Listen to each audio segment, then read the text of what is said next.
Welcome, my name's Dr. Jason W. Morrison and I'm a theologist from New South Wales, Australia. Psychologists help people with themselves and other people, and theologists help people with themselves and God. Yeah, hi everybody, Dr. Jason W. Morrison, theologist, New South Wales, Australia. We're going to get through Armageddon. We'll try and do it quick. It's not all that bad as you think. It's probably more good news than bad news. We're going to use the Watchtower Society stuff to do it. So let's go over here. What is Armageddon on jw.org? And they give an answer. I wonder if this What will... is the Battle of Armageddon? Armageddon? The Bible's answer. Now they're claiming that this is the Bible's answer. Okay, now I want you to follow with me. This is how you research. Okay. The Battle of Armageddon refers to the final war between human governments and God. Now, straight off the bat, they've got it wrong. It's not the final war between human governments and God. God doesn't have wars with human governments. It's the sheep nations and the goat nations warring to save Israel. Now, as I said before, God's watching it, and in the end, he comes down, Christ returns on the Mount of Olives, but that's to save Israel from the nations that are trying to destroy it. That's all it is. It's got nothing to do with God. Man can't beat God in a battle. These governments and their supporters oppose God even now by refusing to submit to his rulership. Now, he's saying that they refuse to submit to his rulership. Now, we have to get out of Matthew there for a minute and go to Romans, don't we? Romans chapter 13. Let's go and have a look. So they must be talking about themselves, mustn't they? Because it says this. Chapter 13. Let every person be in subjection to the superior authorities, for there is no authority except by God. Now they won't subscribe, they won't go to national service, will they? So these people, these Jehovah Witness people, are straight off the bat contradicting what they just said. Let's go back a bit. The Battle of Armageddon refers to the final war between human governments and God. These governments and their supporters oppose God even now by refusing to submit to his rulership. Now, we just heard Romans 7, didn't we? Let's do it again. To the superior authorities, for there is no authority except by God. The existing authorities stand placed in their relative positions by God. So if you're in opposition to governments and they're not doing any harm, then apparently, according to the Watchtower, you're in opposition to God. So they're in opposition to God, aren't they? They're contradicting their own teaching. They're in opposition to God. Crazy. Therefore, whoever opposes the authority has taken a stand against the arrangement of God. Those who have taken a stand against it will bring judgment against themselves. So I want to do this again. I'll just go back a little bit. These governments and their supporters oppose God even now by refusing to submit to his rulership. So if you refuse to submit to God's rulership, which is it's actually the governments themselves, because they're the ones that are keeping things in order. Let's have a look. Let every person be in subjection to the superior authorities. Hang on. For there is no authority except by God. So all the governmental authorities on this earth, right, wrong, good or evil, are there because of God. None are there except by God, right? The existing authorities stand placed in their relative positions by God. Therefore, whoever opposes the authority has taken a stand against the arrangement of God. Now, the arrangement of God, I just want to do this again. It's so... war between human governments and God.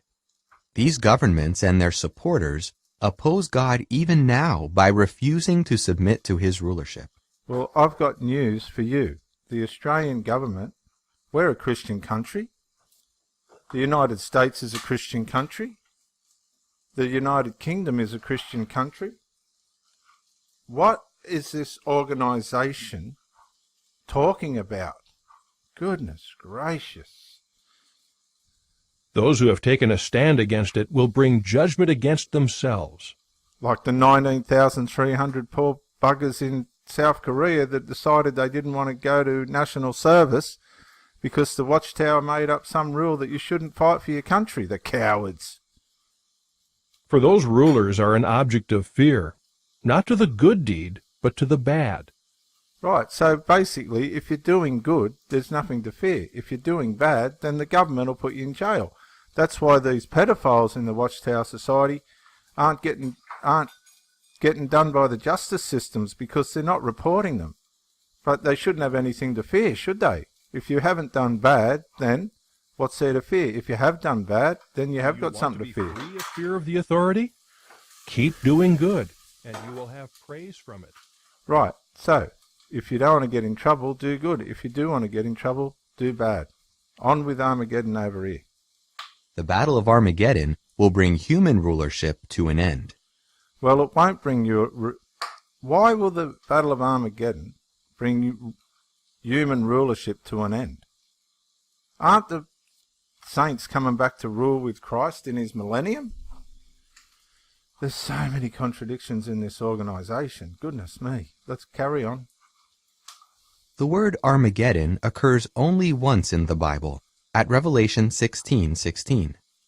Prophetically, Revelation shows that at the place that is called in Hebrew Armageddon, the kings of the entire inhabited earth will be gathered together to the war of the great day of God the Almighty. Revelation 16:14. Now, Armageddon is something that happens in the second part, the second 3.5 years or thereabouts of the tribulation.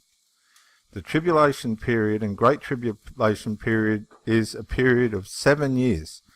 The first half, which hot things up, the first 3.5 years hots things up. The second 3.5 years, all hell breaks loose. But it's not. It's not about it. This. The kings of the entire inhabited earth will be gathered together to war of the great day of God Almighty. It's not that. It's not that at all. Again, it's going to be sheep and goat nations, which we're going to see, that want to save Israel or destroy Israel. And in the end, it looks like Israel does almost get annihilated, and the Lord himself has to come down and save it. Who will fight at Armageddon? Jesus Christ will lead a heavenly army to victory over God. They've jumped the gun. Jesus doesn't hit the Mount of Olives until the end. Armageddon's in full swing. Israel starts to lose the battle and the sheep nations. Then the Lord comes back and annihilates the enemies of Israel.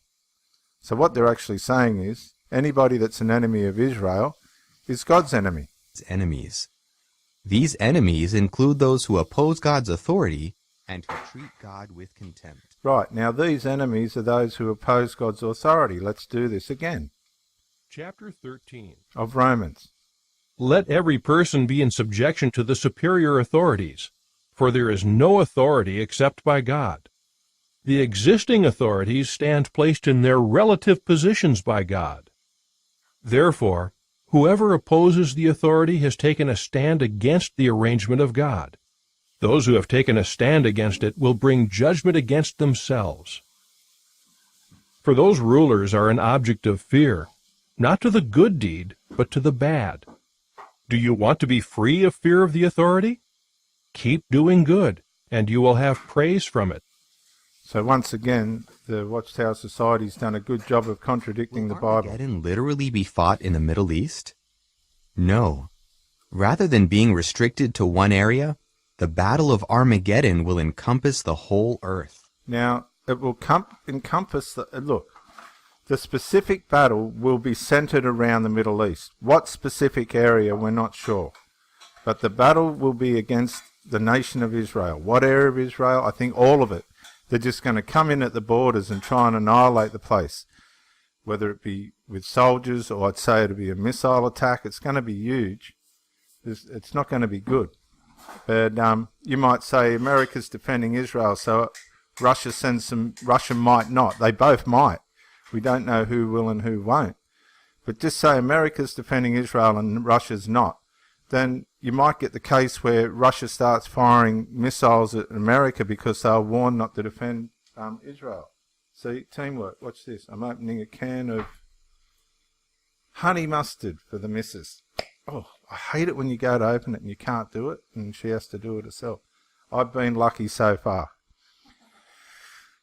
So that's where the war might begin to spread out. If Russia starts firing missiles at America or something like that, or maybe even North Korea, that's where it could get complicated. But the central specific area that they're fighting for will be the land of Israel. And the ripple effect of that possibly will flow into other nations. But the battle's not against God. The battle's on the one hand to destroy Israel, and on the other hand to save Israel. You've got to realize that. Armageddon, sometimes rendered Harmageddon, Hebrew Harmageddon, means mountain of Megiddo. Megiddo was once a city in the territory of ancient Israel. History tells of decisive battles that were fought in its vicinity, including some that are recorded in the Bible. However, Armageddon cannot refer to the literal area near ancient Megiddo. There is no large mountain there. It can't specifically refer to that, and the scholars agree, but generally it can, because the battle's going to be spread out all over the land of Israel, because they're going to try and break its borders and take it, if not take over it, absolutely destroy it. And that's why, as it's just about to be destroyed, Jesus comes back and annihilates the people that are trying to destroy it. And even the entire adjoining low plain of Jezreel could not contain all those who will fight against God. Instead, Armageddon... Now, let's just say again, I don't think it's going to be a war that's going to be specifically numbers of people. I think it's going to be more of a missile-type style war. Is the worldwide situation in which the nations assemble in their last stand against rule by God. They're not going to be standing against the rule of God. They're all going to be thinking they're fighting in the name of their God. It's going to be to annihilate Israel or save it. In the end, Jesus has to come back and save it, but we'll get to that later. God. What will conditions be like during the Battle of Armageddon? While we do not know how God will use his power, he will have at his disposal weapons such as those he has used in the past. Hail, earthquake, flooding downpour, fire and sulfur, lightning and disease. Now they're jumping to some conclusions there. They could be natural crises that happen during Armageddon, but I don't think it's going to be like that. I think we're going to see a supernatural force that's going to specifically hit the nations that have affected Israel to the point where it will come to almost to its demise. In confusion, at least some of God's enemies will kill each other, yet they will ultimately realize that it is God who is fighting against them. They've got this all muddled up. What they're saying is this battle of Armageddon is man against God. How long do you think man would last fighting against God? It's all muddled up, see? It's all muddled up. And that's the fear-mongering propaganda that the Watchtower uses. Armageddon, and I'll say it again, is for the taking over and annihilation of the nation of Israel. The countries on the one hand that want to destroy it will be goat nations. The countries on the other hand that want to save it will be sheep nations. It is not a battle between man and God, or God and man. Will Armageddon be the end of the world? It's a battle for the nation of Israel to either annihilate it or save it. It will not be the end of our planet, since the earth is mankind's eternal home. Rather than destroying humanity, Armageddon actually saves it, because a great crowd of God's servants will survive. They've got this all muddled up, and I'm going to have to play this again, because it's so muddled up. It will not be the end of our planet, since the earth is mankind's eternal home. Well, the earth is not mankind's eternal home, because Revelation 21, which we're going to have to look at. Now that's interesting. They haven't got the bit to read they don't read Revelation 21. Where's that part where it reads it? Maybe I've got it wrong. Get a comment on that. Anyway, John says, "And I saw a new heaven and a new earth. The former heaven and the former earth had passed away." Now listen, Jehovah Witnesses, if you're on that earth, when it passes away, what are you going to do? What are you going to do? You're going to jump off? You've got to get this right. "And I saw a new heaven and a new earth. The former heaven and the former earth had passed away." You know what? It was scorched. So what you're actually looking forward to is not a paradise. It's a barbecue. I don't know why don't you do your research? Why don't you just do your research like everybody else? Rather than destroying humanity, Armageddon actually saves it, No, because it's a all good. great crowd of God's servants will survive. Revelation 7, 9 and 14. Well, they're saying rather than destroy humanity, Armageddon actually saves it because a great crowd of God's servants will survive. It's so blind-sided. It is so blind-sided, it is not funny. You know what? Armageddon's after the believers in Christ are taken out anyway. And Armageddon's about Israel. Crazy. Besides referring to the earth, though, the word world in the Bible sometimes refers to wicked human society opposed to God. In this sense, Armageddon will bring the end of the world. Well, Matthew 24:3, King James Version. Right, well, let's look at Matthew 24:3. Well, it looks like they're happy to read Matthew 24. Chapter 24. Now as Jesus was departing from the temple, his disciples approached to show him the buildings of the temple. In response, he said to them, "Do you not see all these things? Truly I say to you, by no means will a stone be left here upon a stone, and not be thrown down." Now, the Temple of Israel was destroyed in AD 70. We know that. So he's specifically talking about the temple there. While he was sitting on the Mount of Olives, the disciples approached him privately, saying, "Tell us, when will these things be? And what will be the sign of your presence and of the conclusion of the system of things?" In answer, Jesus said to them, "Look out that nobody misleads you. Now listen, he said, look out that nobody misleads you. Now the verse we wanted was this. Tell us when will these things be and what will be the sign of your presence and the conclusion of the system of things. Well, he says, many will try to come on the basis of my name, saying I'm Christ, and will mislead many.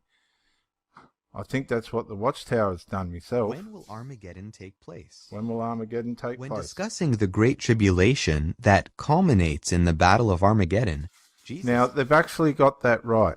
The Great Tribulation does 100% culminate in the Battle of Armageddon. That is exactly right. The Great Tribulation does culminate in the Battle of Armageddon. They've got that bit right, but they've got the rest of it a bit muddled up. Concerning that day and hour, nobody knows, neither the angels of the heavens nor the Son, but only the Father.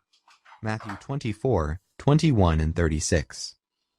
Nevertheless, the Bible does show that Armageddon takes place during Jesus' invisible presence, which began in 1914. And then they went and blew it, didn't they? Right at the end, all of that stuff they've said, they've just undermined with a massive, great big massive deception. And I've got to play that again. The Bible does show that Armageddon takes place during Jesus' invisible presence, which began in 1914. Now, Armageddon, nevertheless, the Bible shows that Armageddon takes place during Jesus' invisible presence, which began in 1914. I don't know anybody, even in the world, that believes that Jesus come back in 1914. That is the biggest load of rubbish, and it absolutely has nothing to do with Armageddon, because there'd be nothing left, would there? There'd be nothing left of anything. Israel should be destroyed by now. There should be have been a great nuclear war. Jesus should have come back No, they've got this all wrong. We're going to build on this in our next session. This is Dr. Jason W. Morrison, theologist, New South Wales, Australia. Bye for now. Yeah, Dr. Jason Morrison, theologist again. I just want to say thank you for watching the videos, and I hope you got plenty of self-rediscovery and freedom out of it. If you watched it on YouTube, please share or like, maybe even comment. If you watch it on Facebook, like, comment, share. But most of all, get out and live. This isn't a rehearsal. You've got a one-off life. Don't let your loyalty and your faithfulness blind you to the life that you should be experiencing. Till the next video, thank you for watching, and bye for now.